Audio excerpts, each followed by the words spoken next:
Well, hello. Welcome back to Magical Soup. I am clearly having an issue with my voice, which is hilarious because, I've been told repeatedly by source that I need to use my voice. And then I start recording this podcast and this happens. So right now, I've really dialed back on alcohol.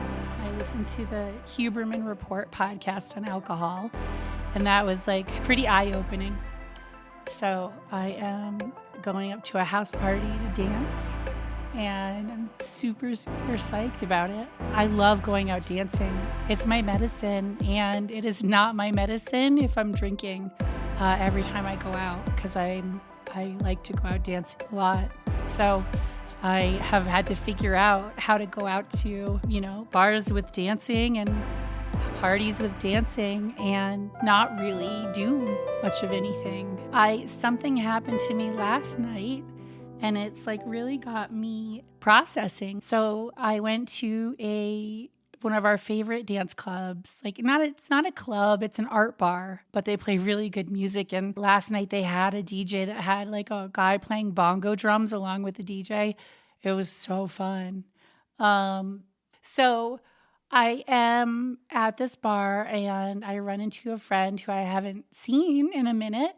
And she was asking me about this trip that I recently took to Portugal. And I was telling her about it, and I said, when I was there, I ended up getting invited to this house party in Lisbon. And she starts laughing, and she's like, "Of course you did." And it hit me. In that moment, it hit me that she was the third or fourth person in my life where when I'm telling them about my adventures in Portugal and I say that I ended up getting invited to a Halloween house party in Lisbon, their response has all been the same, which is, "Of course you did." And so I've had to think about that for a minute because what does that mean? What does it mean? Right? How am I that person? I'm that person where I say that this exciting and fun thing happened and the response from the people in my life is, "Of course you did." And that it's so freaking delightful that is my life. And I didn't realize that was my life. I think a lot of times it's hard to take a step back from your own life and you don't know what is normal about your life that is not normal in someone else's life. And so I don't know how many people out there get the response, "Of course you did," to stories like that. But oh my God, if that's you, can you just find me and can we connect? Because I would love to meet you and talk to you about your experience in the world. I think that would be super fun. But in the meantime, I'm really trying to think about what it is about me that leads to those kind of experiences. And the first one I came to was beauty. Beauty's something that gets rewarded in our society. And so is it just because I represent the standard of beauty that has been in existence for a really, really long time? And so is that the reason why these things happen to me? And, I don't think that that's it. I think it's more than that. I don't really know a lot of people in my life who are caught in the spell of physical beauty. I feel like who you are in your heart is what makes you attractive in communities that are beyond the physical beauty. But I will say this, that I have always felt like I've been watched my entire life. And I've like struggled at times between wondering whether that feeling of being watched is just my connection to spirit or source or whatever it is that's up there. But also I've been watched in like the 3D world a lot. It's rare that I'm out and about where I don't feel like that, which is part of the reason why I think I like to be alone. You know, there's a number of reasons that I like to be alone, but that's definitely one of them. I think I've finally come out the other side of it, and that is that I don't care anymore about that. I think I would much rather live my fullest and most expressed and biggest life and not worry about that because it's much more fun. Because it's much more fun to do it the other way. It fucking sucks to like pay attention to that shit and worry about that shit. It sucks. So I'm not going to anymore. I feel like I was probably pretty out there already, but it's taken it up a notch or two for sure already. Which has been very fun. My clothing that I'm wearing. I'm loving what I'm wearing these days. It's really fun. It's not boring. So, what is it actually about me? I think part of it is that I am fun loving. I tend to have a good time no matter where I am. I can have a good time in a crisis, actually. Turns out I can have a good time in a crisis. So, yeah, that's definitely a big part of it. That's a big part of the people who I have that are closest to me is definitely that quality of being able to have a good time, like no matter what. Of course, it's much better if you're set up for the good time. So I'm just going to put that out there, universe. It's delightful when you have a group of people who are all sort of intent on having a good time come together. Actually, I'm having a gathering coming up in a week. The theme is sequins and fur, and it is a collection of people who just like really enjoy having a good time. Let's see, have I processed through everything? God, no, of course not. Of course not. I have identified the one thing, which is I like to have fun, and that is contagious. Why else? Why else do I get to do the things I get to do? Well, I get to do the things I get to do. Well, because I'm fucking grateful. Oh, that's a big one. That's bigger than whatever bullshit I was spouting out like before this. Just like put that in the back pocket and like this is the one. This is actually the one. I delight in life, and I delight in like the smallest things that happen to me. Like literally for the past day, every time I've looked at a clock, it has been magical numbers: 11:11, 3:33, 12:12. Like it has been every single time, and I'm fucking here for it. It's so delightful. Like I love it so much. And every time it happens, I, shoot these rockets of gratitude. As Abraham Hicks likes to say, I shoot these rockets of gratitude at how fucking delightful life is. And I think that emotion, like there's a really good chance that our lives show up for us in the way that they do.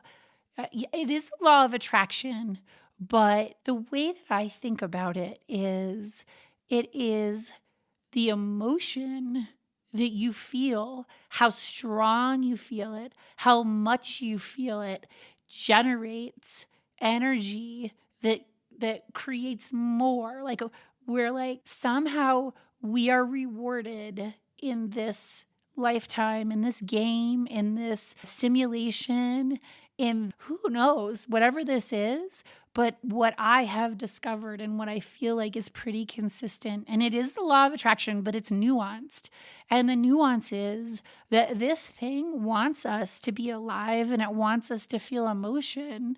And when we are showing up with a lot of emotion, it puts more of that towards us so that we feel more emotion. That's why what you put out there is what you get, because in my mind, we're in a simulation, and the computer, the AI, whatever, is learning that with each character, as they feel emotion, they become more alive, and then the computer, whatever, the source energy, aliens reward us for feeling energy. And it doesn't matter if it's positive energy or the positive emotions or negative emotions. It's just emotion. That's the currency. And so if I'm constantly shooting up rocket ships of gratitude and delight for all of the magical things that happen to me, then I get more of them. And when I'm having fun, it's contagious. And I think that actually also is like contributing to my situation. Like, I'm not only charging up the emotional engine of myself, but I can charge up the emotional engines of other people. And so, I think that might be part of it too. The more you can charge up the emotional engine of people, the more you get. And what you get is what you want, like what it is that you are thinking about all the time. So that's why you got to be careful what you think about. Like, you have to pay attention to what you're thinking about. And then you have to also get specific about what you want. And I'm terrible at that. I'm so fucking bad at that. I'm working on that one. That's what I'm working on right now, is how big, how big could my life be? And what do I want for me, for that big life? It's hard because I already love my life, but there's definitely, gosh, if I were to say that if my life was a roller coaster, the first, all of it up until here, okay, the first part of it, the up until 2015, no, I'm simplifying things, but basically up until 2015, I was on the roller coaster part where you're sort of like on the level ground, doing a few twists and turns, maybe going through a dark tunnel, then coming out into the light, but nothing too jazzy. And then in 2015, that was the beginning of the freaking climb up. And definitely I alternated between being like, oh my God, yay, and oh my God, oh, like, fuck.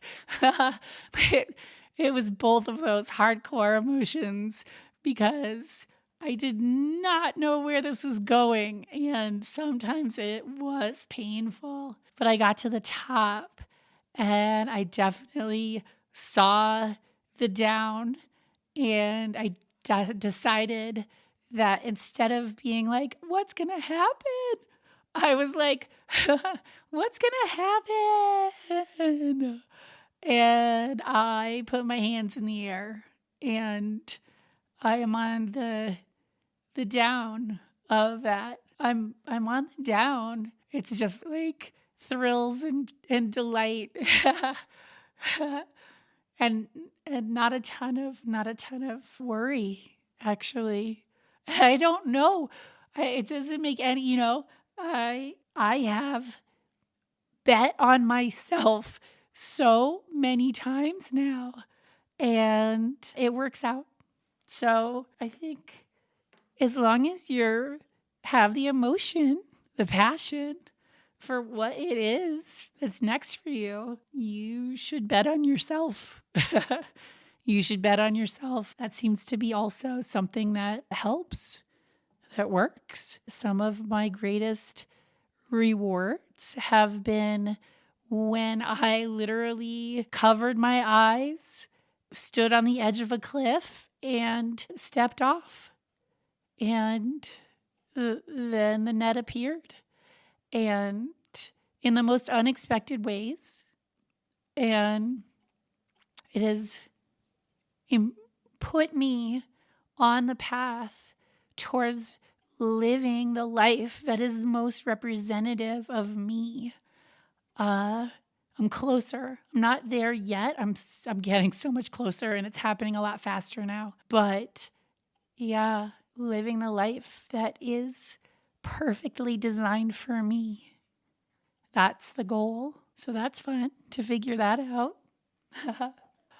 So I used to have a photographic memory, and that allowed me to, I could look at something once, I could read something once, and I could recall what I had read, and I could remember faces. Names weren't, I don't remember not being good at names, actually. It was a non-issue. Names were like kind of a non-issue. When I got pregnant with Caroline, one of the things that I noticed happened is I couldn't access my photographic memory anymore. And I figured that out because I was literally parking my car in a parking garage, and then I couldn't find it. I couldn't recall where I parked it. And so I was like, whoa, wait, like visually, like that's my access to my memory is visually. Like I could picture something, and then I could bring myself back to that moment and remember the things about it. And that disappeared for me overnight, and it sucked so hard. Oh my God, it sucked so hard. When I realized that it was gone, I mourned that one. And you know what? Here's the thing. I held out hope for a really long time. I was like, this is just pregnancy brain. This is a pause. This is not a permanent. It's just pregnancy brain. And yeah, nope. Turns out it was pregnancy brain, but it didn't go away. It just stuck around. Never came back is more like it. It never came back. And at some point, I needed to acknowledge the fact that it wasn't coming back. And there were a number of years where I felt like I was debilitated. It was really, I couldn't remember anything. Like, I couldn't remember anything. And it like made my imposter syndrome at work kick into high gear. And I was so nervous about it that I actually like went and got like a CAT scan or, an MRI or whatever it is that they do to look at your brain. And this is back when it was easier to get that kind of stuff. So I did it. I was concerned, and they did a scan, and my brain looked fine.